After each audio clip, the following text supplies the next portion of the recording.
Bonjour, tu es avec Fabienne Lambert, coach du bonheur. Ça y est, c'est notre quatrième vidéo sur l'hypnose thérapeutique et je vais enfin te dire ce que c'est.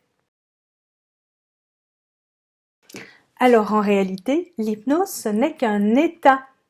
Par rapport à la conscience de veille, j'ai envie de dire, c'est un état qu'on appelle de conscience modifiée ou un état de transe ou un état hypnotique, peu importe le mot qu'on va utiliser. Mais dans tous les cas, ce qui est très important de comprendre, c'est que c'est un état tout à fait naturel. Et oui, sachez que c'est un état auquel vous accédez quasiment tous les jours sans même vous en rendre compte. Un petit peu comme Monsieur Jourdain qui faisait de la prose sans le savoir, eh bien vous aussi, vous êtes régulièrement en état d'hypnose sans même le savoir. Vous l'ignorez, mais vous vivez ça un petit peu tous les jours. Et je vais à présent vous donner quelques explications pour vous le démontrer. Alors, prenons le cas où vous êtes en train de regarder une série Netflix, un film, je ne sais pas. J'ai de la publicité pour Netflix, mais enfin peu importe, c'était pas le but. L'idée c'est, vous êtes en train de regarder un film et vous êtes vraiment pris dedans. Vous savez, ces films où vraiment on a envie de savoir la suite, on est dans le film. On vous parle de l'autre côté, vous n'entendez rien. Vous êtes dans un état de transe naturelle. Autre exemple, vous lisez un bon bouquin.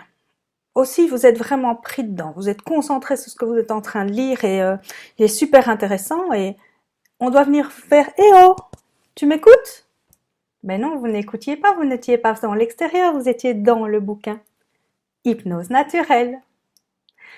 Autre exemple, vous connaissez ces routes en France, la nuit, où il y a juste des catadioptres comme ça qui passent et ça hypnotise et parfois ça endort et ça peut être dangereux d'ailleurs. Ou, autre exemple, vous faites un chemin tous les jours, toujours le même, vous le connaissez par cœur, en pilote automatique comme on dit. Et à un moment, vous vous retrouvez à un endroit et vous dites « Oh, je suis déjà là ?» Vous étiez dans un état de transe naturelle. De nouveau, tout ça, finalement, ces rêveries qu'on a dans la journée, quand on vous dit que vous êtes dans la lune, eh bien c'est ça l'hypnose. Ce n'est jamais qu'un état où vous êtes finalement à la fois ici et ailleurs, dans votre tête. En outre, si certains d'entre vous ont déjà fait de la méditation ou de la relaxation ou de la sophrologie ou même de l'EMDR ou de la PNL, tout ça, ça part sur une base de visualisation et c'est assez similaire et parent avec l'hypnose. Donc finalement, vous avez peut-être déjà fait de l'hypnose thérapeutique sans le savoir également. D'ailleurs, je préfère souvent parler de visualisation hypnotique. Pourquoi? Parce que je pars très souvent sur des images, des situations, des lieux. Alors ne vous tracassez pas si le visuel c'est pas votre sens préféré. Vous pouvez très bien imaginer, partir, sentir et avoir des sensations dans votre corps qui correspondent à ces situations. Ça n'a pas besoin d'être précis, d'être comme un film, ça peut très bien être flou ou être en patchwork, peu importe, ou juste des couleurs ou juste des sensations, c'est très bien aussi.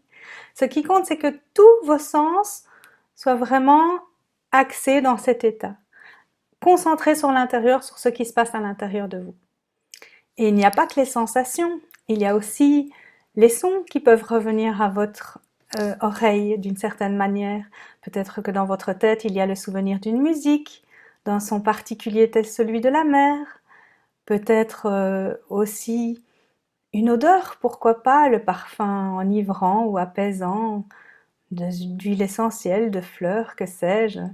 En tout cas, tous vos sens sont concentrés sur cette expérience interne agréable et c'est ce qui la rend finalement plus vivante.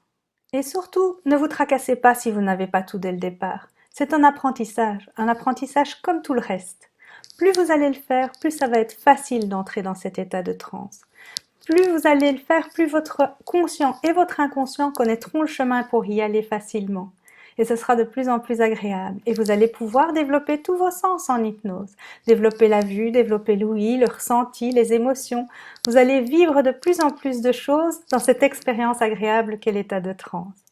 C'est en tout cas ce que je vous souhaite, car c'est vraiment très chouette quand on peut y accéder de façon positive et bénéfique pour soi. En résumé donc, c'est un état où vous êtes à la fois ici corporellement dans cette pièce, ou dans votre pièce bien évidemment, et ailleurs dans votre tête. C'est aussi simple que ça, et c'est naturel et ça se fait tous les jours. Enfin simple. Pas si simple que ça en fait. Pas exactement. Il y a quand même des personnes pour qui l'hypnose est déconseillée et quelques conditions à remplir pour pouvoir bien y accéder. Et c'est ce que vous découvrirez juste après pour moi, peut-être à un autre moment pour vous, dans la prochaine vidéo où je vous expliquerai tout ça. Prenez bien soin de vous, soyez heureux, je vous embrasse.